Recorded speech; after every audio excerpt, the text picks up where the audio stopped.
Bom dia, boa tarde, boa noite, gente. Como eu sempre digo para vocês, não importa a hora que vocês estejam acessando, o que importa é que vocês estejam aqui na plataforma, sempre curtindo aí os nossos conteúdos extras, né, além do caderno didático, e também se colocando nos debates, participando dos fóruns, opinando também aqui, porque é importante para a gente ter essa troca de conhecimento. Nosso vídeo de hoje é relativo ao conto A Menina Vitória. Né? A Menina Vitória é um conto do angolano Arnaldo Santos, né? Um conto bastante emblemático, porque ele vai já tratar da ideia da conscientização e da conscientização dos desmandos coloniais e já do seu início de luta, né? De precisamos lutar. Então, o conto é bem essa transição. E o que torna esse conto tão especial? Esse conto, para mim, inclusive, é um conto que eu gosto muito, literariamente, eu acho um conto belíssimo, muito bem construído, apesar de não ter nenhum grande floreio literário, aquelas coisas de especulações, grandes especulações estéticas, revolução na forma de narrar, nananã. Eu acho que é um conto fantástico, porque se você pega esse conto dentro do seu contexto, ele tem uma significação extrema, né? Chega à beira a perfeição no que ele se pretende como mensagem. Essa é a primeira coisa.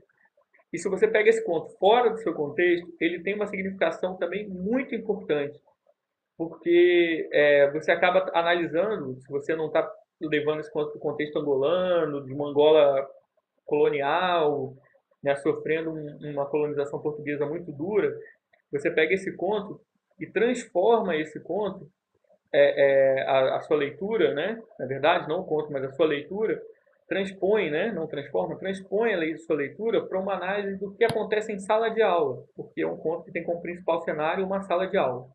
Então aí a gente vai discutir relações de poder dentro de sala de aula, você pode discutir racismo dentro de sala de aula, você pode discutir é, é, organização social a partir de uma sala de aula, como a sala de aula é uma metonímia, né, uma parte de um todo da sociedade, né, como a sala de aula funciona metonimicamente como um pequeno universo daquele grande universo que os alunos vão encontrar fora dali, com as suas diversidades sexuais, raciais, sociais, de cultura, e tudo isso pode ser discutido a partir da leitura desse conto, mesmo sem contextualizá-lo num momento colonial em Angola. Então, eu acho esse conto um primor. Gosto de trabalhar com as minhas turmas de ensino médio, uma linguagem fácil, simples de ser assimilada e com discussões bastante interessantes para serem provocadas ali dentro de sala de aula. Então, fica a dica aí também para vocês, como futuros professores e os que já são, terem essa possibilidade. E também nós temos aí, se não me engano, o Leonardo, que trabalha com teatro, né, com alguma coisa. Acho que tem mais um aluno também que já me falou isso. Acho que é um texto excelente para ser montado.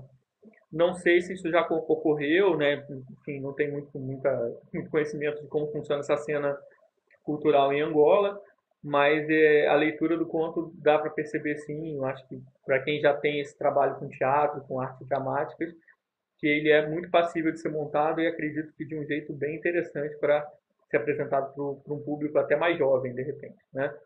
Então é isso, gente. O conto é A Menina Vitória, do Arnaldo Santos. Ele, como eu já disse, tem como principal cenário uma sala de aula e ele parte do seguinte princípio. O Gigi, né, o Higino, que é talvez o personagem principal aí depois da Menina Vitória, né, da professora, ele é mudado de escola pelos seus pais porque eles se retiram o menino de uma escola do bairro que eles moram, de um bairro mais de angolanos, digamos assim, de locais mais pobres, e colocam o menino numa escola modelo onde estudam os meninos da Baixa, então os filhos dos colonizadores ali, né, os filhos daqueles dos brancos e tal, né?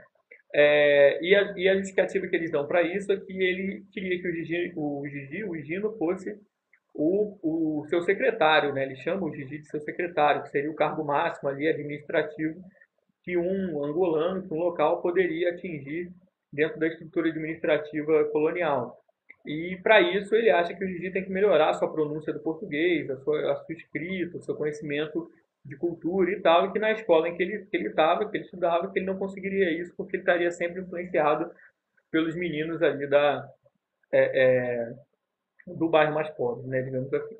Então eles transferem o filho para essa escola modelo E chegando lá, o Gigi encontra a professora chamada Menina Vitória, no conto, né, a professora Vitória, que é uma mulata, né, uma mestiça que fez a sua graduação lá, a sua licenciatura na capital, e retornou para Angola para trabalhar como professora, e ali tem esse cargo digamos assim, de poder, né, e aí já se começa a estabelecer uma relação de poder dentro da sala de aula. Quem manda dentro da sala de aula é o professor, que é uma relação que até é perpetuada ainda hoje por muitos docentes, né, que eu discordo completamente, mas enfim, minha disciplina não é de didática, né, mas eu estou sempre dando umas pinceladas nisso. Então, assim, tem ali o docente como o dono do poder ali, e você teria, então, os alunos como os comandados, aqueles que são, fazem parte daquele conjunto social, mas são os que obedecem, não são os que ordenam, os que propõem, não está fora de cogitação. E dentro disso ainda tem uma subdivisão, porque além dos alunos, daquele grupo de alunos, não, além não, mas aquele grupo de alunos, ele se mostra logo no início do conto, quase homogêneo, mas não é, porque já existe um menino na sala, um menino negro chamado Matoso, que sofre constantes preconceitos da professora, que é mulata, né, durante as suas aulas. O Matoso é o exemplo negativo. Tudo que acontece de ruim é como o Matoso, ou parecido com o Matoso, igual a do Matoso, né? A sua roupa está suja como a do Matoso, você fede igual ao Matoso, sua letra é feia igual a do Matoso. Né? O Matoso é o estigma do ruim dentro da sala e é o escolhido, digamos assim, pela menina Vitória para ser o unido por isso. E aí chega o Gigi, que é um menino mestiço, também mulato, né? E que acaba se encontrando numa turma em que existiam meninos e meninas, meninos brancos, né, filhos de colonizadores, um menino negro, o Matoso, uma professora mulata extremamente preconceituosa. E aí ele acaba entrando nesse espaço social, querendo ao máximo se esmeirar, se esconder da professora, assimilando ali os costumes daqueles meninos brancos da Baixa que ela tanto elogia durante as aulas. Só que, no fim das contas, ele percebe, né, vocês vão ver isso na leitura do conto, e já devem estar lendo, né, ele percebe que nada disso é necessário, seria necessário, porque não adiantava o quanto ele se empenhasse, não adiantaria, né, o quanto ele se empenhasse, o quanto ele fizesse de coisas que ela gostaria, porque, no fim das contas, ele já estava predestinado a ser mais um matoso, na visão dela. E aí tem eu não vou também dar os spoilers do final do conto, tal, isso aí fica para a leitura de vocês, mas tem uma cena que eu acho muito emblemática disso, que me faz também trazer de novo aquela ideia de discutir esse conto em sala de aula. A menina Vitória, dito lá no conto, que ela retocava toda vez, de momentos em momentos ela retocava pó de arroz, ou seja, ela passava base pó de arroz para ficar com a pele mais clara. Então a gente já vê uma nítida questão racial aí, de um alto preconceito, né, de uma ideia de que eu não sou negra, está ali muito presente, e isso sendo reforçado por artifícios de maquiagem, né? Enfim, não só no comportamento, mas também uma questão visual, né? Isso é importante.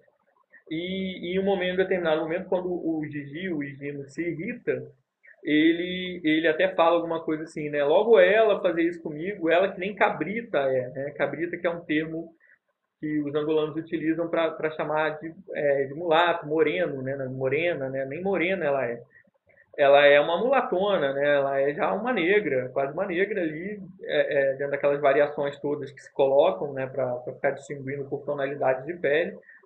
Claro que estou falando isso de acordo com o que é dito no conto, né, gente? Eu acho que no cenário ali todos são negros, apesar da mestiçagem, você tem ali a questão tradicional, as raízes e tudo mais. Mas a menina Vitória é que faz questão de demarcar esses territórios e demonstrar isso. E aí vem uma outra questão que eu acho que é uma questão já literária, que também acho muito bem feita pelo Arnaldo Santos, que são os nomes, né, dos personagens. A menina Vitória, a professora, né, é a que manda na sala, então ela é a Vitória.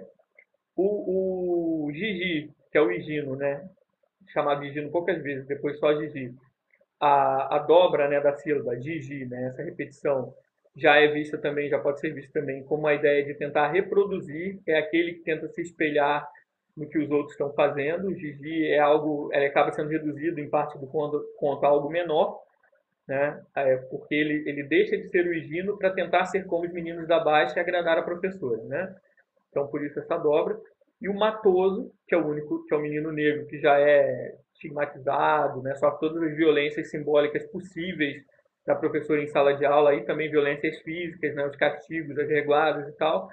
Ele é o Matoso, é aquele que é do mato, é o nativo, né? Então, a gente tem aí as três escalas. E os meninos brancos da Baixa, que aparecem no conto como figurantes, eles nem são nomeados, porque eles são figurantes, eles não precisam de definição. Eles são os meninos brancos da Baixa, eles já estão ali constituídos no seu lugar social daquela sociedade, que é ser colonizador. Então, eles não precisam mais de nenhuma apresentação. Então, a nomenclatura também é fundamental para a gente perceber o desenlace do conto. Leiam esse conto com muita atenção, leiam mesmo. É um conto muito bonito, às vezes dolorido, às vezes não é dolorido, eu me emociono muito sempre que leio. E se tiverem a oportunidade, discutam esse conto com turma de vocês, de ensino médio, ensino superior, sugiram leitura para amigos que são docentes, a leitura desse texto, porque é um texto extremamente rico para debate em sala de aula. Tá bom, gente? Espero que vocês gostem bastante aí dessa leitura e que a gente consiga discutir esse conto com mais calma no nosso chat, de repente, aí na próxima semana, fazendo um chat sobre esse texto, até discutindo se essas relações são uma possibilidade aí. Se essas relações que o conto apresenta em sala de aula, se elas se repetem nas salas de aula de hoje, aqui no Brasil, que a gente está acostumado a frequentar. Tá bom? Um grande abraço para vocês, uma excelente semana, tudo de bom aí. Continue visitando aqui a nossa sala de aula para participar dos fóruns, ver os conteúdos extras, os vídeos e também trazer a opinião de vocês, que é sempre fundamental para fazer esse curso melhor. Grande abraço, gente. Até mais.